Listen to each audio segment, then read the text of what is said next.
Welcome to another episode of El Jangueo, the Hangout with Jonathan Mejia. Today we have royalty in the house. I'm talking about Miss Universe Honduras 2016, won a beauty pageant in 2021. Siren Moran, welcome to Fox 26. How are you feeling? Hi, Jonathan. So happy and excited to be in this place and right next to a Honduran guy that is also representing very well Honduras. We need more people like that and show why we are the country with a flag with 5 stars. So I'm happy for the words that you said about me. For me, it's an honor, be a beauty queen of my country and also represent Honduras international. I think your story is super amazing because, people look at you and they say, a beauty queen represents her country, but you've had to fight and fight for your title, fight for your respect and your name. For those who may not know who you are, you come from Honduras. Talk to us about what life was like in Honduras growing up. What were some of your favorite things to do? Well, I'm very proud to be Honduran because my mom and my dad, they're from there, and I was born in El Progreso, in San Pedro Sula, and then I grew up in El Progreso Lloro, and I'm coming from a family that they didn't have that much. My mom, she went to school without shoes. I'm very proud to say that. And it's a lady that, she got divorced and she was working so hard with 4 kids.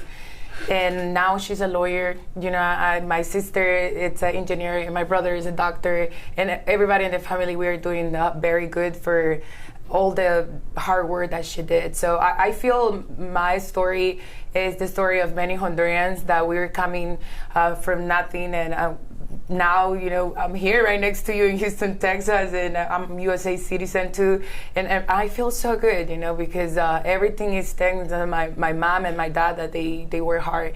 So that's Latinos, that's Hondurans, we're hard workers. Yeah, so talk to us about, starting in beauty pageants. Is that something that you always wanted to do? How is it that Sirey ends up, representing her country? It was never my dream, to be honest. I didn't expect to be a beauty queen. Actually, you are very tall. If you don't know, Jonathan is super tall, and me to be a girl, I'm very tall too. So everybody was like, she should do something. She's beautiful, she's tall. I tried to be basketball player and then volleyball player, but I was very bad. And suddenly, I got this casting to be modeling, not a beauty pageant, so it was totally different. And later, the life, God, gave me this opportunity to run to be Miss Honduras Universe. I have a crazy story and the way to be Miss Honduras, but everything, it was good to make me stronger. And then I went to Miss Universe in Philippines, and my name was not Sirey anymore. My name was Honduras, and that was wonderful. And a lot of people really thought that I was going to make it to the top 10. And my biggest dream, it was to be the second Honduran to be in the top, or why not be Miss Universe. But later God showed me that He have better plans for me, and I won a big competition and Univision. This a reality show is called Nuestra Belleza Latina, and I became the first Honduran to win that crown. And that was huge. Yes. that was something that I think it's a special moment for you, but also for all the Hondurans that were, voting. It's so funny. I worked at that company. So when I saw the casting, and there's, I'm always looking for the Honduran because that's who I'm going to support. So I saw you, I was like, that's amazing. And then you got in, you were killing it, killing it. Week through week, challenge to challenge, you were winning. We were like, all right, she has to win. If she doesn't win, then something's happening. But talk to us about being in a reality TV show. You were, 3 months without no cell phones, no outside communication. You're there with several other women. It's catty, it's competition. What was that pressure moment like? Well, you mentioned something that nobody believed, and it's true. It's true. We didn't have fun for 3 months. No television, no radio, no newspapers.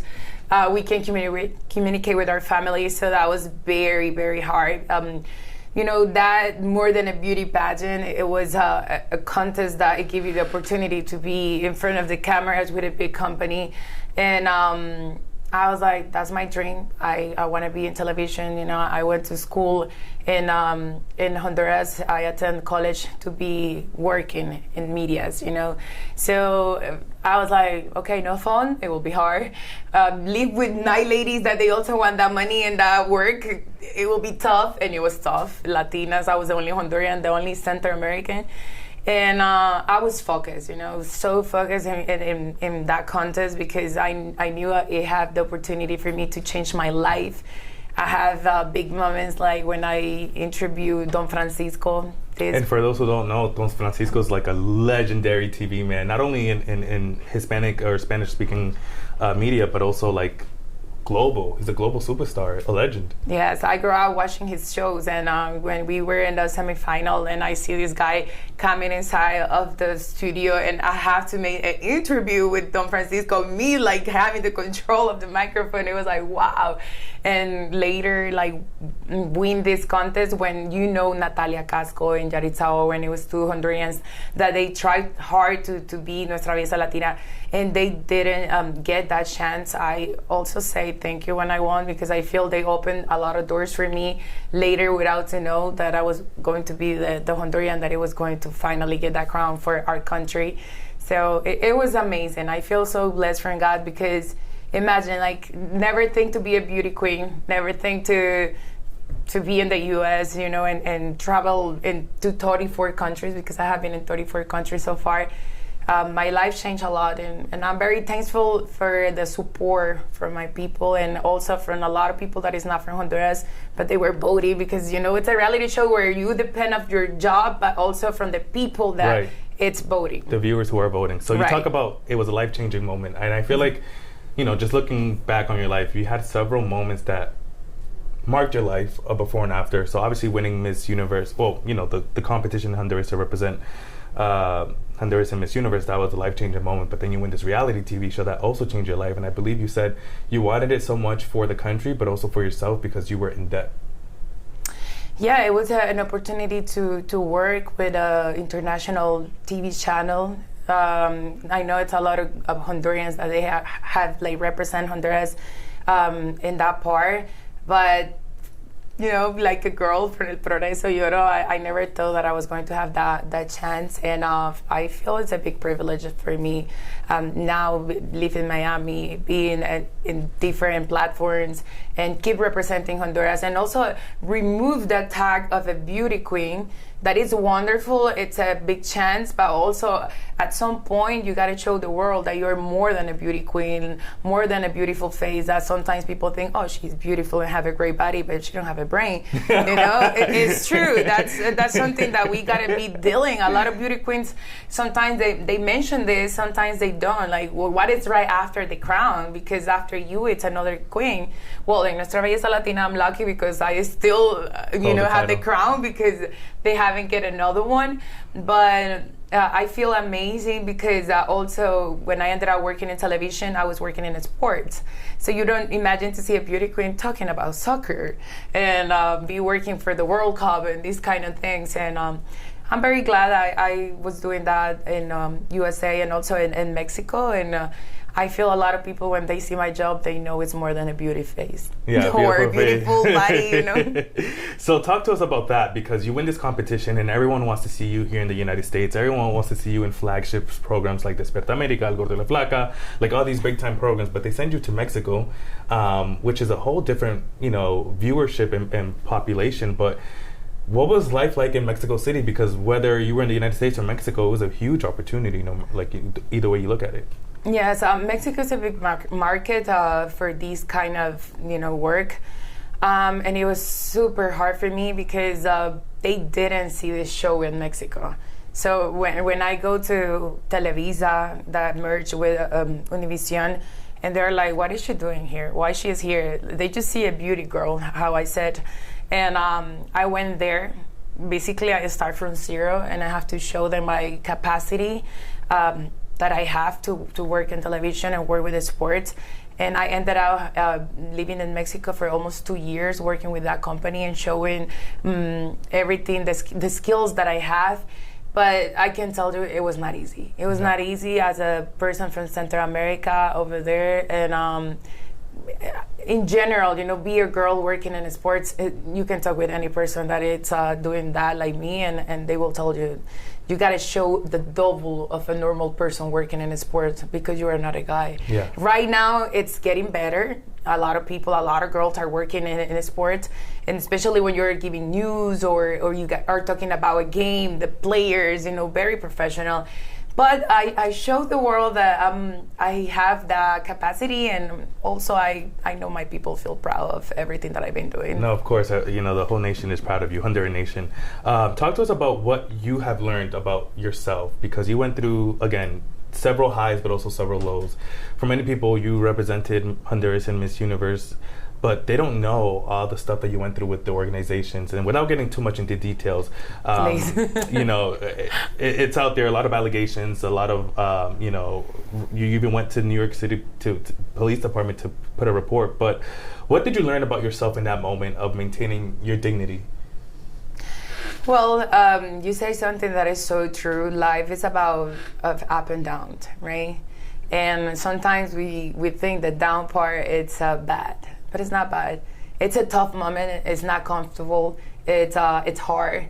But at the end of the day, that's a moment when you start thinking, you start knowing yourself more, and you understand that you're stronger than what you think. And I feel that's what I learned for everything. I remember in Miss Universe, they gotta put one word that represents you as a queen, and the word that I got, it was fearless. And honestly, because I learned English when I was 19, my English is not that perfect. You can tell that I'm not natural talking in English. And when I got the word, I was like, that was in 2016. What is the meaning of this? Because I'm just so fearless. And I was like, wow. And I was like, yes, I am. And that's life. I'm very blessed when I'm in the up part, and I'm very blessed when I'm in the down part. Because everything, it gave me the opportunity to keep growing. Everything, it gave me the opportunity to embrace myself and be proud of me. Yeah. When people is clapping, when people don't even know who you are. So it made me stronger and proud. Yeah, and another moment that, I think that marked your life and your career was the fact that you won this big show, this big reality show. They sent you off to Mexico. You do 2 years or a year in Mexico? With the company, 2 years. 2 years, and then like anything else, there's layoffs. So you were part of a layoff. Talk to us about reinventing yourself and going through that difficult moment. Well, the difficult moment, I still feel that I'm passing through, because when you start working in television and you don't have a contract with that, people think your life is over. And for us, like when you understand that you've been working so hard and you won this title that you need for yourself, for change your life, and suddenly it's not like the fairy tales. It's like, wow, what happened now? I'm not with the company anymore. And I'm asking, like, why? Because I was the one that always get earlier, the one that always do everything that they want. Oh, you don't want me in Miami, you want me in Mexico? I don't want to go to Mexico, but I go to Mexico because I'm professional in my job. So you start thinking, like, what is next? But that's life, you don't have an opportunity to stop, because you need to work to make the money. That is not the solution of life, but it's something that you need. Yeah, you got to pay bills. Yes, exactly. Not better word to say. I can tell you that I'm very blessed because I always have job. Probably not with a contract with some specific channel, but I always have a job. I always have money like coming inside, my pocket, and I'm like, Sirey, why you complain? This is about to be live in television. I know I can go to my country and have thousands of works, job opportunities with any channel over there. You know that I will be with doors open in Televicentro or other channels. And I mentioned that one because that's where I basically start my career. But I believe that nothing, it was an accident. I believe that God have a perfect plan for me. He showed me one time. It was not a crown in His universe. He has a better plan. So I'm like, right now, I understand that also He's trying to see His daughter, one of His favorites, because I'm one of the favorites. And she's very, serious about the faith. The faith that I talk, I can show him that is always, even in darkness. And I can tell you that I know something huge is coming when record this, because maybe later when you see me doing something huge, you will be like, wow. Yeah. And, I'm just enjoying the moment. I have the freedom to be in any show or any country, doing everything, because I don't have a contract, but I know sooner or later I will be doing that.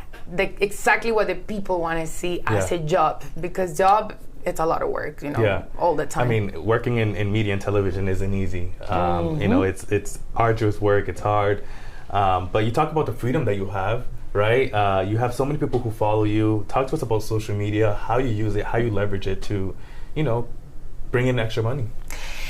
Well, social medias and talking about extra money, that now we have the opportunity to do a lot of things like e-commerce. Also, when you post things, the platform, they pay you. Even some people are so kind to send gift, what is weird in the life in TikTok. But, my content in social medias, it's kind of like crazy how you might think, oh, she have a lot of guys who follow her. I have 50% girls, 50% guys. Many of my followers, they follow me for the sports part that I've been working in television and sports, and other ones for the beauty pageants. And it's crazy because I can post any kind of like reel or any post, but what they want to see is Sirey growing. Everybody has something specific like fashion or anything. Mm-hmm. But what I understand in my followers is that they basically eat with the fact that Sirey is growing. It's kind of like they get a motivation when they see me growing. So that for me it's a challenge. That for me it's a compromise with my people. So I try to always share the real life, the up and the down, like the good and the bad moments.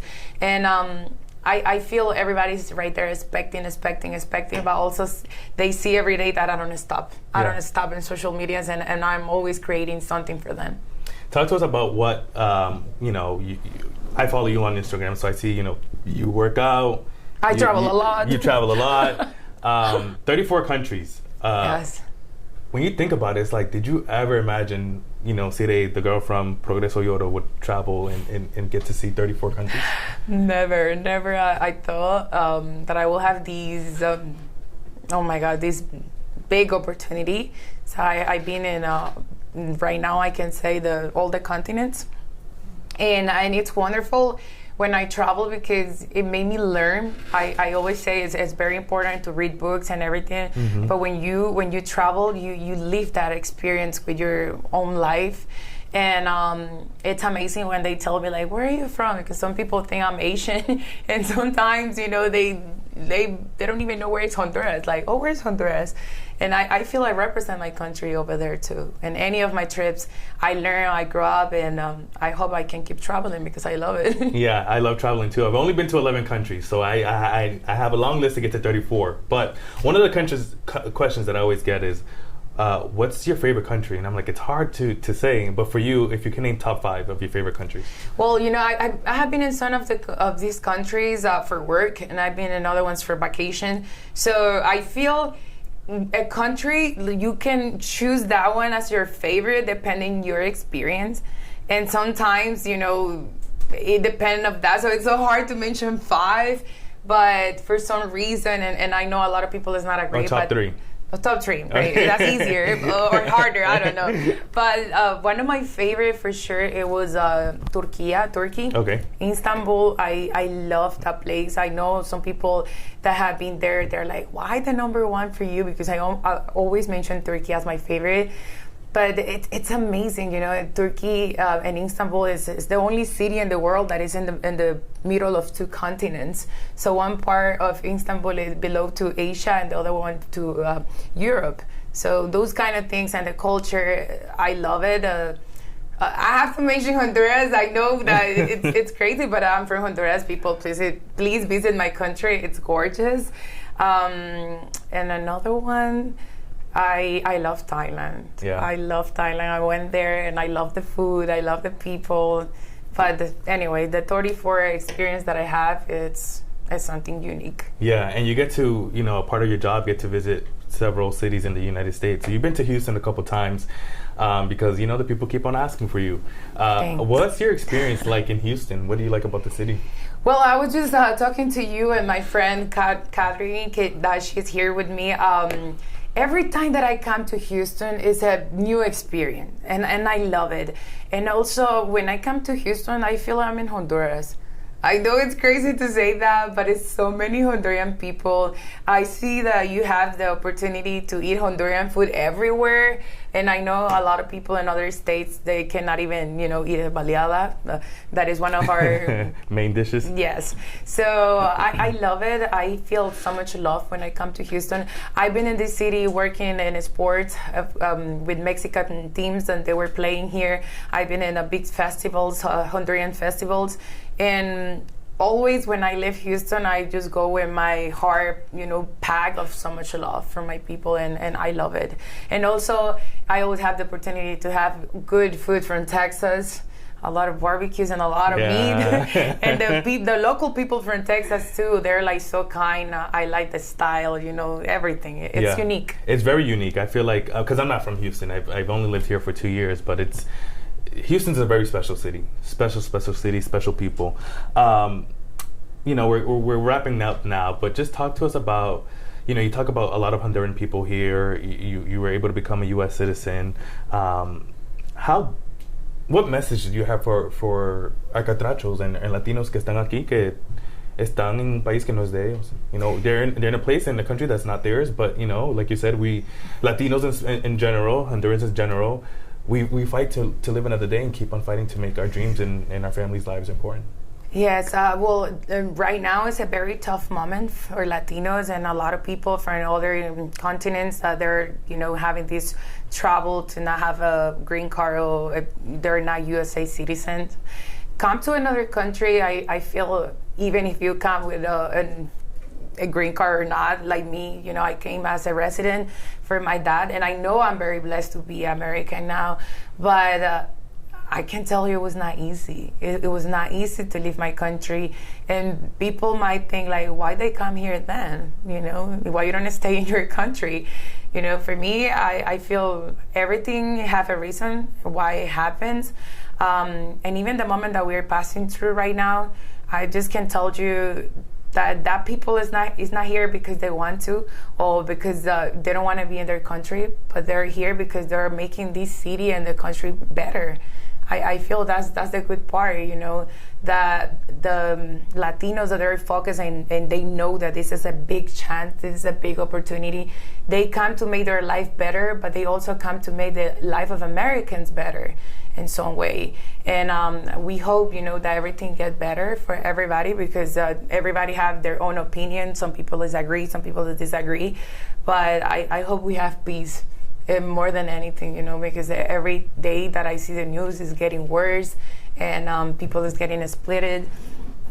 And I just tell the Latinos que sean fuertes, ¿no? Porque estamos en una situación muy, muy compleja, pero que al final vengamos a representar muy bien a nuestro país, a los Estados Unidos, pero que también vengamos a aportar, ¿no? A crecer, a alcanzar esos sueños que tenemos como personas que vienen a mirar a este país y hacerlo mejor, y que ojalá en el nombre de Dios que todo se mejore pronto en el tema migratorio.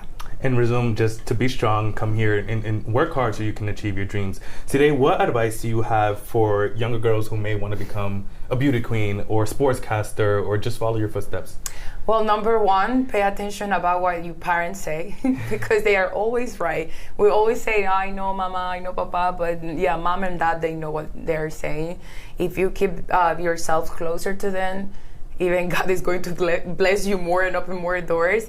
Also, for no reason, be like, I want to be a TikToker, I want to be a YouTuber. I hear that a lot from the new generations.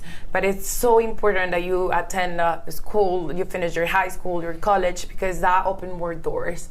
And also be focused, keep away of drugs and all those bad things that are not going to help you to achieve your dreams, and work hard, because if we don't work hard, we don't get results. Yeah, and lastly, Sirey, what would you tell younger Sirey, the little girl from Progreso Lloro, about the woman she has become today and everything you lived through? Well, to Sirey, the baby one, la chelita, my family told me in the, in the past, I just can tell to myself, don't be shy, because I was so shy, and I feel that closed a lot of doors for me. And be strong, because you will pass through a lot of things, but all those things are going to make you stronger, and God will take care of you all the time. Sirey, thank you so much. Thank you, Jonathan. Appreciate it. Well, that was it for this episode. By the way, this is my first interview full in English in Let's my go. life. You did great. Thank you. I hope you got to enjoy this episode and really learn about what Sirey's life has been like, her journey, and if she's been able to make it from Progreso y Oro to the world in different countries and different continents, so can you. Thank you.